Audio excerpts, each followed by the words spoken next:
He said she was dangerous, not because she carried a weapon, but because she held a microphone.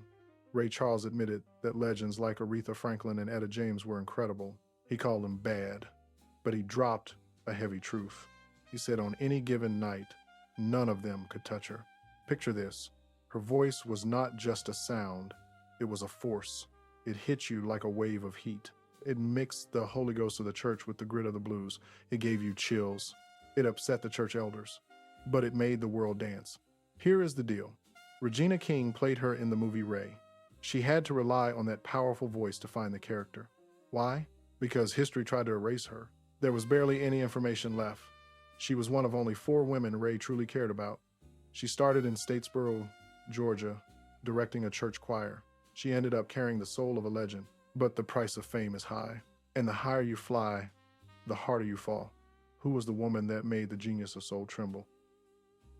The story begins in the deep heat of the South. The date was March 13th, 1935. The place was Statesboro, Georgia. This was not a place of bright lights and big stages. It was a place of red clay roads and Sunday morning prayers. Margie Hendrix entered the world quietly, but she would not stay quiet for long. She discovered her gift at a very young age. It was a voice that did not sound like a child. It sounded like thunder wrapped in velvet. Most children played games in the street. Margie played notes on the piano. She did not just tinker with the keys, she mastered them. Picture a small church in Georgia. The wooden pews are hard. The air is thick and still. Then the music starts. By the time she was a teenager, Margie was not just singing in the choir, she was directing it. Imagine that. A young girl standing in front of grown men and women. She waved her hands. She told them when to rise and when to fall. She commanded the room. She demanded perfection. This was her training ground. The church taught her how to make people feel something. It taught her that a song is not just a melody, it is a spirit. But Statesboro was too small for a voice that big. Here is the deal. Margie had a hunger. She wanted more than the local church could give her. She heard stories about the North. She heard about a place where music floated out of every window. She made a choice. It was a brave choice. At the age of 18, she packed her bags. She left the red clay of Georgia behind. She moved to New York City. The city was loud. It was fast. It was dangerous. But Margie had family there. She moved in with her oldest sister, Lula. Margie did not go to New York to party. She went to work. She took singing lessons. She polished her craft. She wanted to turn that raw, church-grown power into something professional. She chased her dream with everything she had. Gravity pulls hardest when you are at the bottom. And Margie started at the bottom. She knocked on doors. She sang for anyone who would listen. Finally, a door opened. She signed a deal with Lamp Records. This was her big break, or so she thought. She entered a recording booth with a man named Jesse Stone. Jesse Stone was a legend. He knew how to make hits. He saw the fire in Margie. In 1954, Margie released her first singles. One was called Good Treatment. The other was called Every Time. She poured her heart into those microphones. She sang about love and pain. She used all the skills she learned in that Georgia church. She waited for the world to answer, but the world stayed silent. The records did not sell.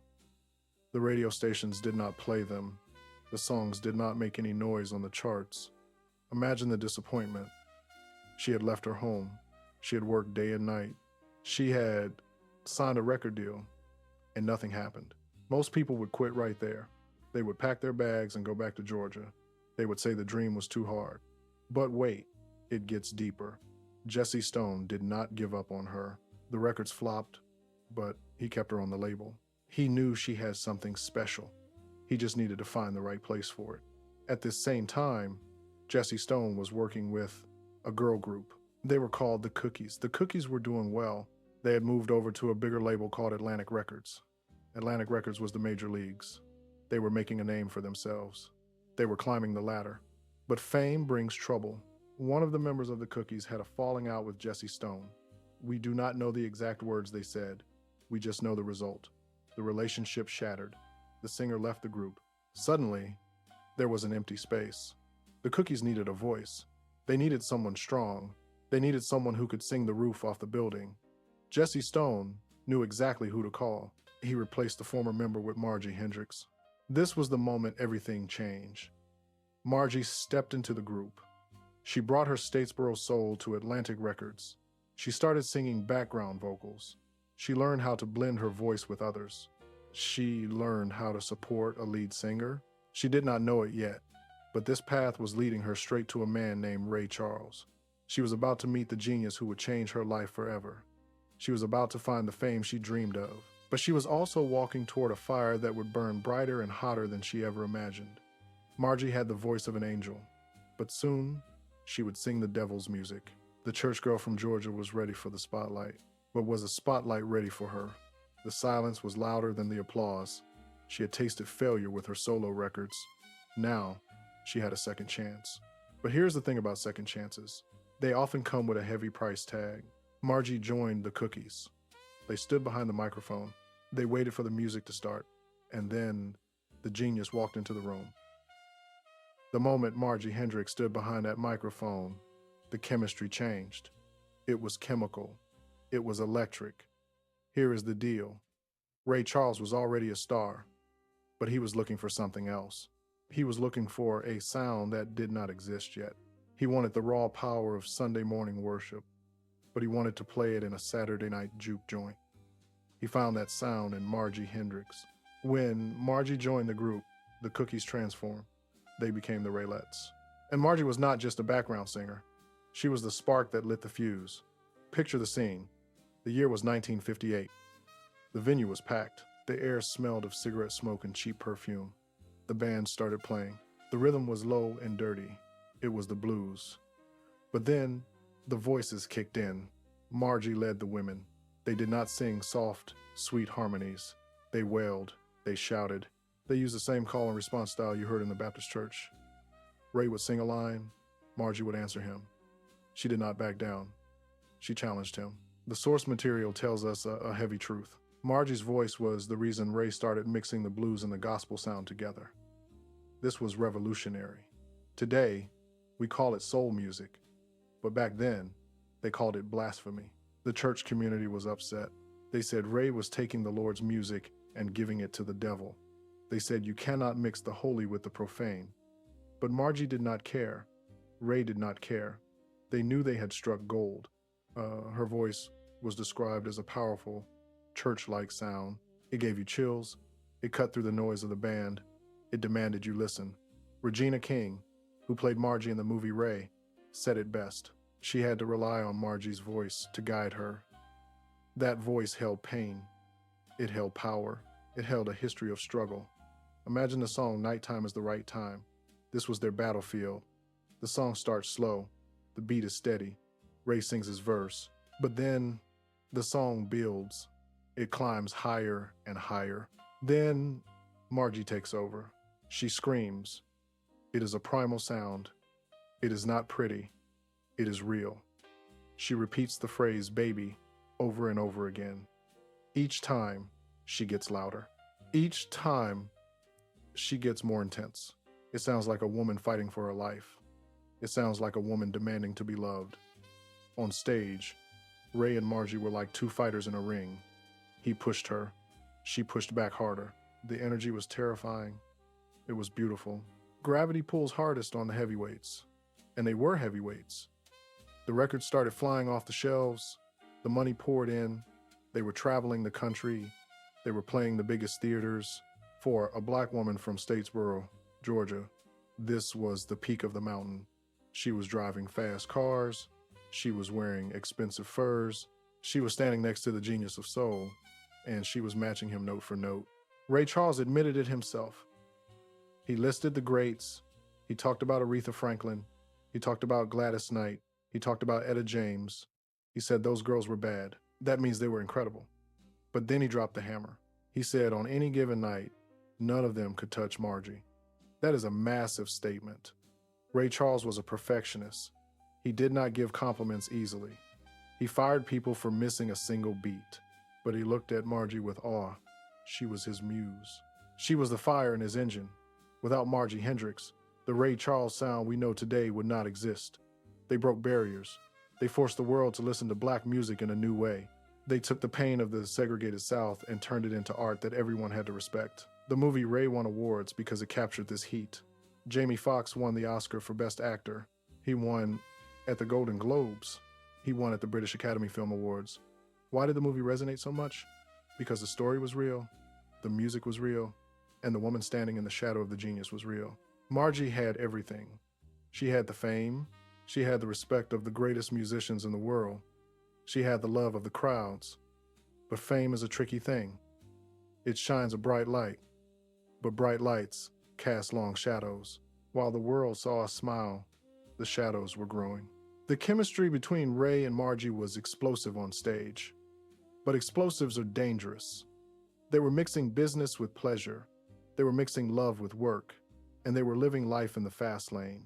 The higher you go, the thinner the air gets. Margie was breathing rare air. She was the queen of the Raelettes. She was the woman Ray feared because she was the only one who could out-sing him. But the party cannot last forever. The music eventually stops. And when the silence returns, you are left with your demons. Margie had conquered the church. She had conquered the charts. She had conquered the stage. But she was about to face a battle she could not sing her way out of. The curtain was coming down on the golden era, and the fall would be brutal. Here is the cold, hard truth. When you stand next to the sun, you eventually get burned. Margie Hendrix stood next to Ray Charles. For a few years, she shone just as bright as he did, maybe even brighter. But fire consumes everything it touches. Ray Charles admitted something that shocks people to this day. He listed the Queens of Soul. He talked about Aretha Franklin. He talked about Gladys Knight. He talked about Etta James. He called them bad. In the language of the streets, that means they were untouchable. They were royalty.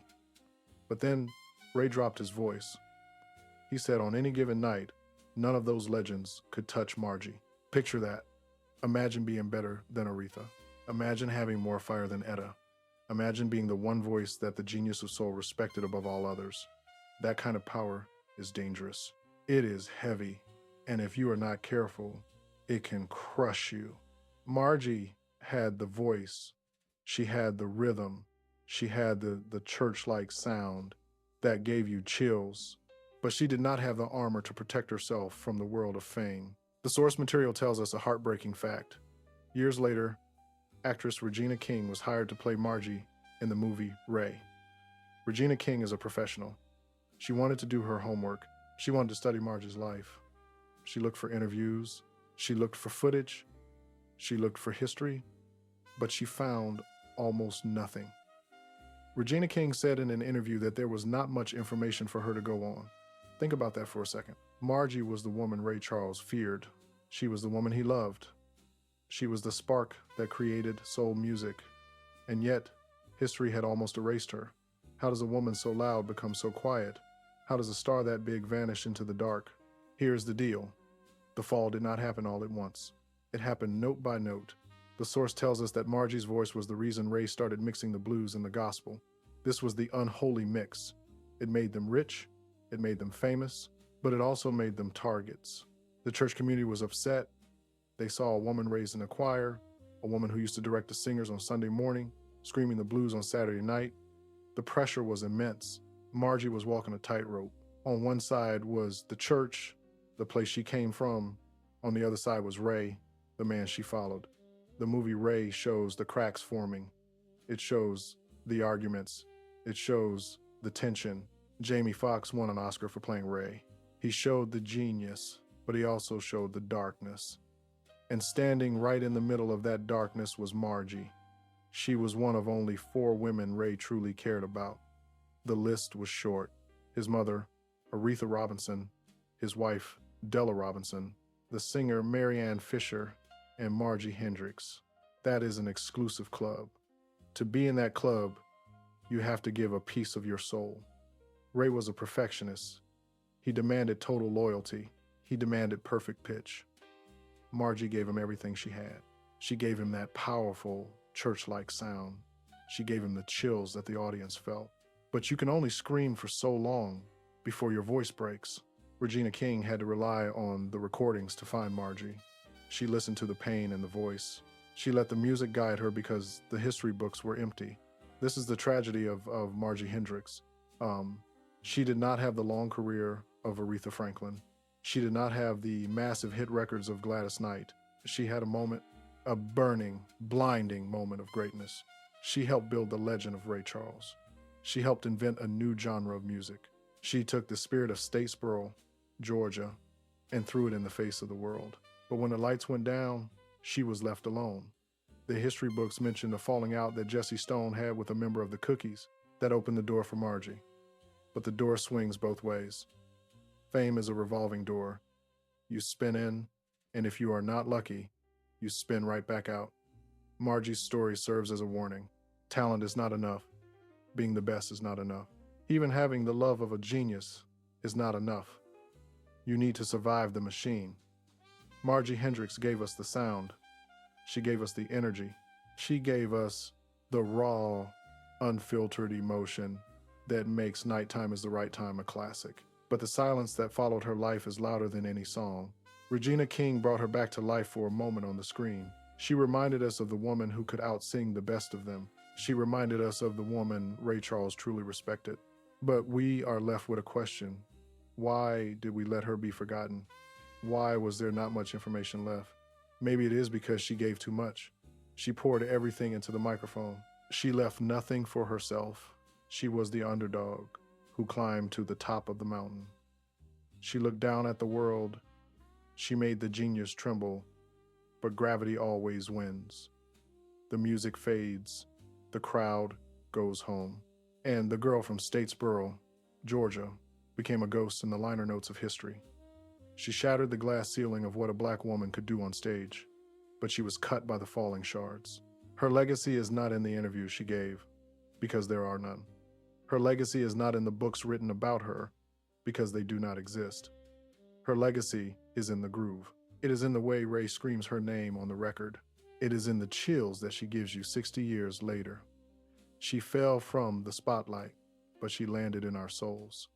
And that is a place where no one can erase you. The world heard the music. They danced to the beat, but they missed the war happening on the stage. Here is the deal. The media saw a hit machine. Ray Charles was the genius. He was the man on the magazine covers. He was the one taking the bows at the big award shows, but the public did not see the woman fueling the fire. Margie Hendrix stood just a few feet away from the spotlight. She was close enough to feel the heat, but she was far enough away to freeze in the shadow. The reaction to their new sound was split down the middle. On one side, you had the kids. They loved it. They felt the rhythm in their hips. They bought the records. They packed the dance halls from New York to Georgia. On the other side, you had the church. The elders were furious. They knew that sound. That was the sound of the Holy Ghost. That was the sound of Sunday morning worship. Margie took that holy sound. She wrapped it in a tight dress. She brought it into the smoke-filled clubs. She sang it for men who were drinking and gambling. To the religious community, this was a betrayal. They said she sold her soul for a hit record. But wait, it gets deeper. The hypocrisy of fame is a cruel thing. The world loved the song Nighttime is the Right Time. They loved the scream. They loved the passion. But they did not love the woman enough to write down her story. Regina King discovered this painful truth years later. She signed on to play Margie in the movie Ray. She went looking for the history. She dug through the archives. She wanted to know who Margie really was. She found empty pages. There were no long interviews. There were no biographies. The reporters of the 1950s and 60s did not care about the backup singer. They only cared about the star. Regina King said she had to rely on the voice itself. She put on the headphones. She listened to the cracks in Margie's voice. She listened to the raw power. That was the only map she had. Margie Hendrix became a ghost while she was still alive. Picture the scene. Ray Charles is getting praised by the world. He is winning awards. He is called a pioneer. Meanwhile, Margie is fighting for air. She tried to make it on her own. Back in 1954, she released solo singles. She put out Good Treatment. She put out Every Time. These were good songs. She sang them with her whole heart. But the public was cold. The records did not sell. The radio stations went silent. The world told her a hard truth. They loved her voice, but only when it was behind Ray. That realization breaks people. Ray Charles knew the truth. He admitted it later. He looked at the legends of the industry. He looked at Aretha Franklin. He looked at Etta James. He told the world that Margie was better. He said on any given night, she could sing circles around them. But the history books do not care about any given night. They care about the name on the marquee. The aftermath of their run was bittersweet. The music changed the world. It broke down racial barriers. It created soul music. But Margie paid the price. She gave the music her church roots. She gave Ray her fire. And in return, history largely forgot her name. Regina King brought her back for a moment. She showed us the woman who refused to back down. She showed us the woman who made the genius work harder. But when the movie credits rolled, the reality set in. Margie Hendrix is the definition of the unsung hero. She is the voice that gives you chills. She is the scream that wakes you up. But she is also the warning. You can be the best in the world. You can be better than Aretha. You can be better than Gladys. But if you do not own the spotlight, the darkness will eventually swallow you whole. The world kept dancing. The records kept spinning. But the woman who started the fire slowly faded away. The silence she left behind is the loudest sound of all. The music stopped long ago. The tour bus parked for the last time, but the feeling remains.